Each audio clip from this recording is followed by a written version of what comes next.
Mount Redtooth, its top littered with man-made eyes that stare into the endless depths of space.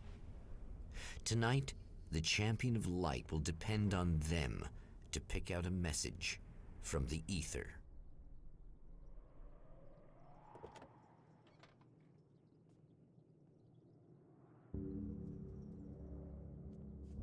As history repeats itself, the man remembers the patterns. He knows that he needs the missing part for the telescope. I'd better find Dr. Meadows' car. That's where the camera should be.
I've seen the enemy, and it's me.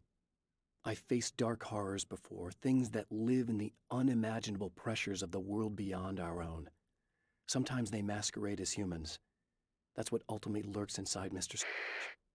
He's every mean-spirited tabloid story about me, an evil caricature, a creature formed in that vague territory of misconceptions, half-truths, and the dark.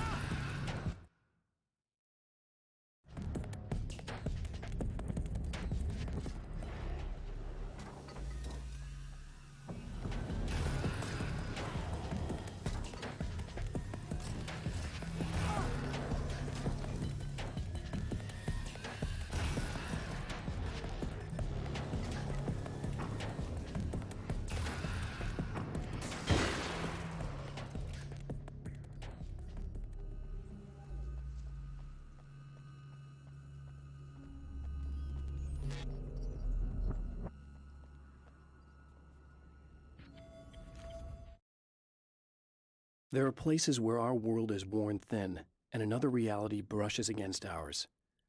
One such site is Cauldron Lake near Bright Falls, Washington. But there are others. That other reality is dark, vast, and malleable, always in flux. In its depths dwell vast forces and alien energies. They're dangerous. But in one of these places, if you know how, you can channel the power of that place and use it to shape reality.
Stories come naturally to us.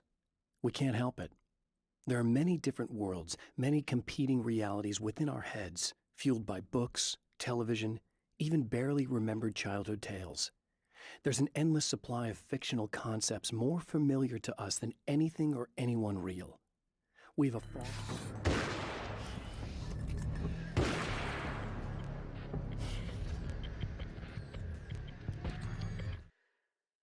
The darkness rose from the depths of Cauldron Lake and took Alice. It needed words. It needed me to write its way into our world. She was leverage, a hostage. I complied, but with a twist. I put in a loophole that gave me a chance to fight back. I was hunted by shadowy enemies, but I faced the darkness. I fought it with light. I drove it back. I saved Alice, but it came with a cost.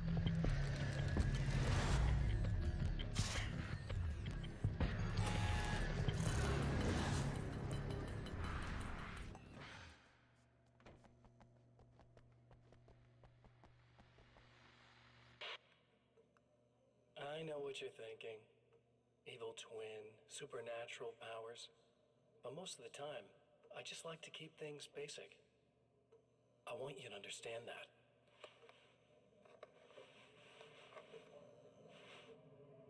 Like this.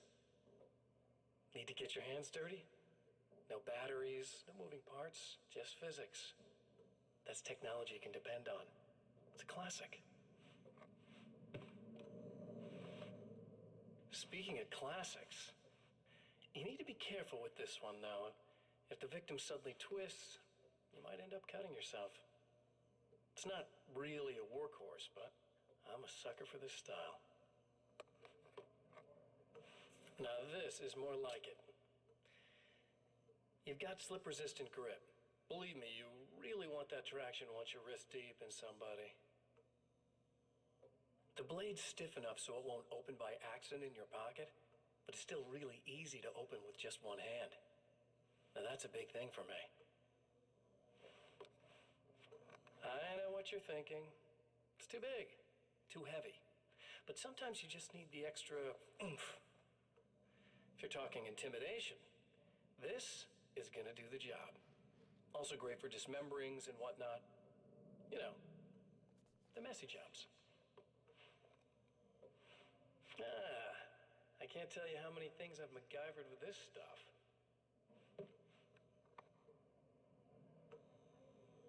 Okay, now guns. Not a big fan. I mean, how are you supposed to really connect with somebody with a bullet?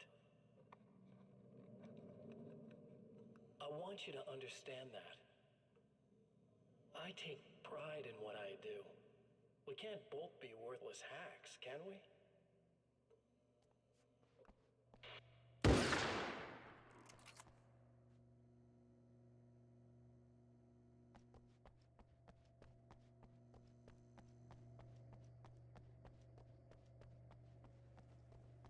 You'll have to forgive me, but this feels very strange. It seems like this has all happened before. I have the replacement part for your telescope, Doctor! All right. Let's get it installed.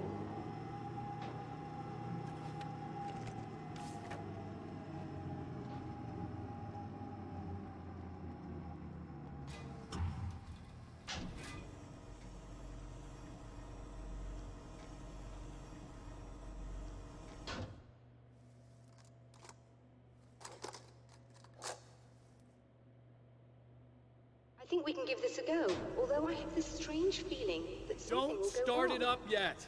There's a problem with the coolant system. Yes, that's right. I remember. All right, let me think. If they're sabotaging it, they'll be at the primary coolant pipe outside. If you can secure it, we should be ready to pick up the signal. That is why you're here, isn't it? Yes, it is. I'll take care of it.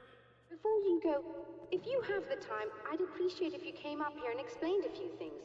All of this is very strange to me.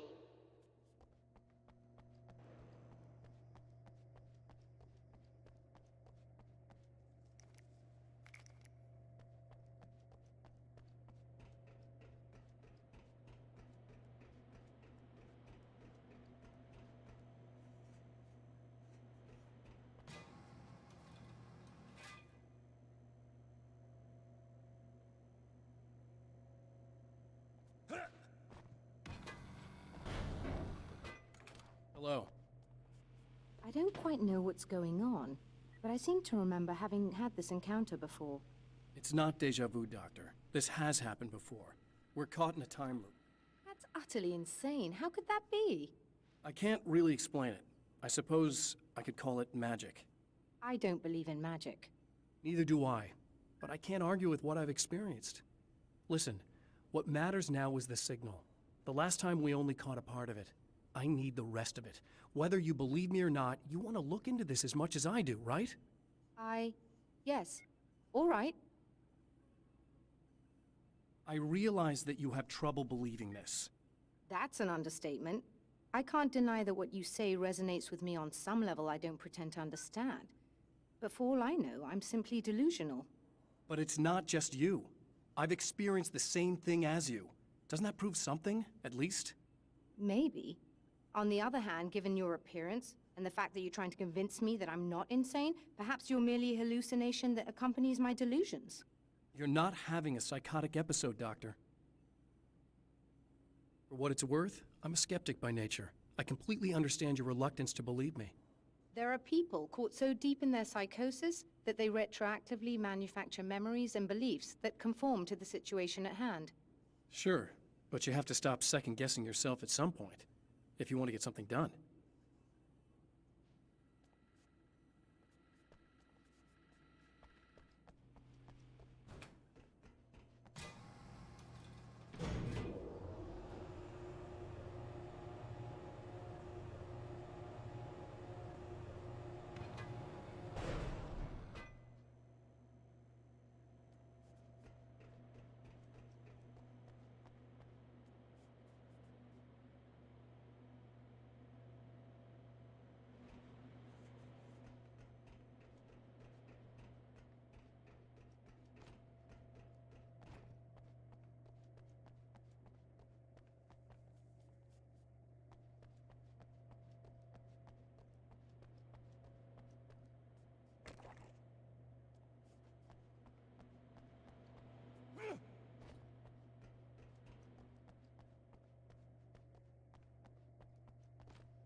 The light, am I correct?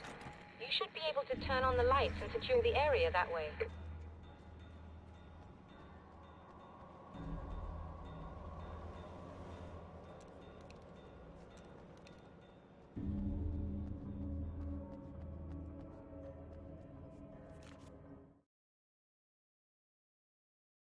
When Dr. Rachel Meadows got the call from Michael, telling her to hurry to the observatory. She didn't waste any time. It had been a nice party. She'd had a good time, but her social life would always play second fiddle to the mysteries of space. Michael never showed up, of course. He pulled over at the wrong rest stop. She never even thought about him at the time. The phenomenon in the sky above her was too fascinating.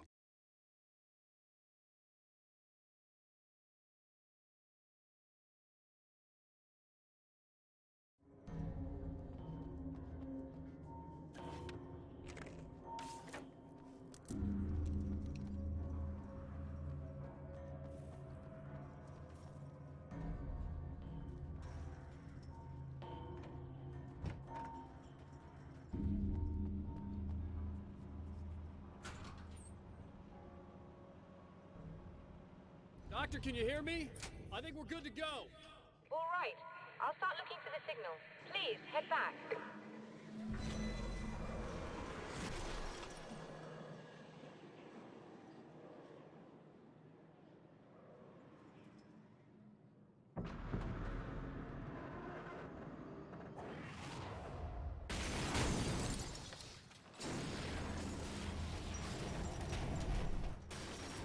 I guess they didn't like that.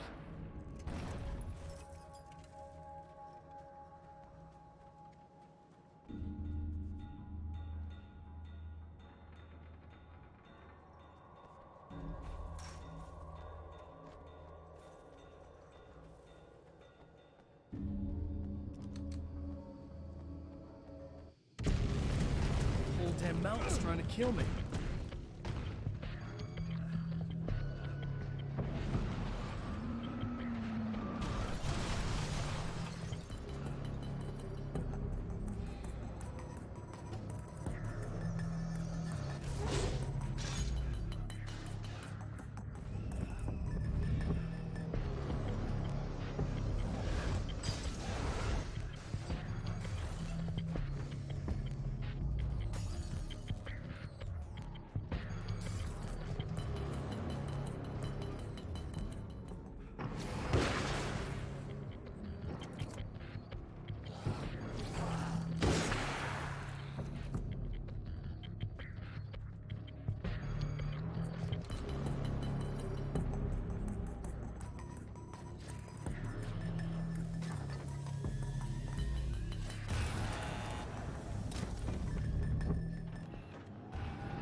It's working.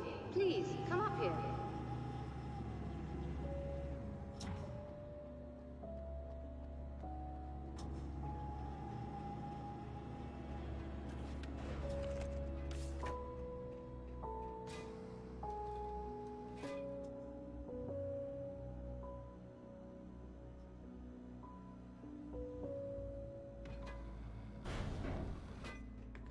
You find the signal?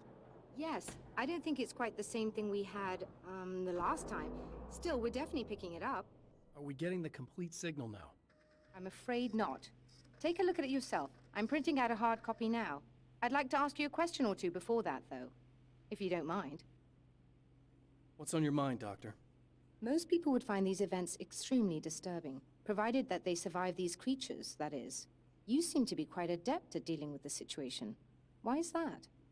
Yes, I was involved in... It's a complex story. I was in this small town, and a horrible thing from another dimension kidnapped my wife and manipulated me into writing this horror story that came true. I learned to fight it with light, and I managed to contain it and free my wife. But I was trapped in its world. Are you serious? Absolutely. So, I'm used to reality working in strange or even impossible ways. And I fought these things, not exactly like this, but close enough for a good while now. Of course, I have certain advantages. Was there anything else? What did you mean when you said you have advantages? At the risk of sounding like a lunatic, reality is much more fluid than people think. It can be influenced. I didn't take you for a mystic. I'm not. I'm a writer. And under certain conditions, I can, for lack of a better word, rewrite reality. Change things. That's absurd. But it works. Assuming I believe this? Why don't you simply, I don't know, write yourself some superpowers? It's not quite that simple. You need to follow certain laws of drama, I suppose. You need to think about consistency and symbolism. Often what you write isn't anywhere near as important as what you imply. There are things out there that will take advantage of your mistakes. You really believe in this? Don't look at me like that. You've experienced some of this yourself. I will gladly admit that something exceedingly strange is going on. But this idea that you're somehow altering reality with your writing is ridiculous. You're essentially saying you're controlling my actions. Leaving aside the rational arguments against this, what gives you the right? Well, it's more like having a destiny. A path you're on. You're not aware of it, but there it is. If somebody changes it, what difference does it make? It's what every writer does. If you write something that affects one of the characters, they don't really know about that. I'm not a character. Are you saying that it's all right to take advantage of someone if they aren't aware of it? Look, all I meant was that if you're genuinely making all your own decisions, and those decisions lead to whatever destiny you have, what practical difference does it make? I suppose that depends on whether our destinies are determined by things like physics and probabilities, or natural reality, which is presumably neutral and impartial, or by some kind of an intelligence. If it's the latter, that intelligence makes choices based on some criteria. If we suffer as a result of those choices, there's a moral and ethical element involved, regardless of whether we're aware of its manipulations. Wouldn't you agree? You're taking this very well. I thought you'd be angry. I suppose I would be if I thought you could actually do this.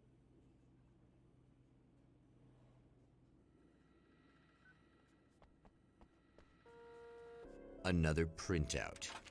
Another signal fragment. The message is still not complete, but it's another piece of the weapon he has built against his adversary. Mere words on a piece of paper, but in the right hands, they will hold back the darkness.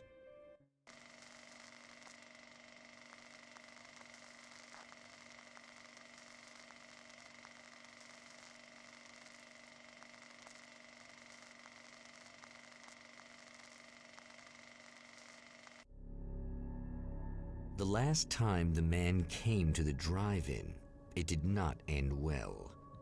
He hopes to avoid that fate this time. He hopes that what he has brought with him to this place is enough.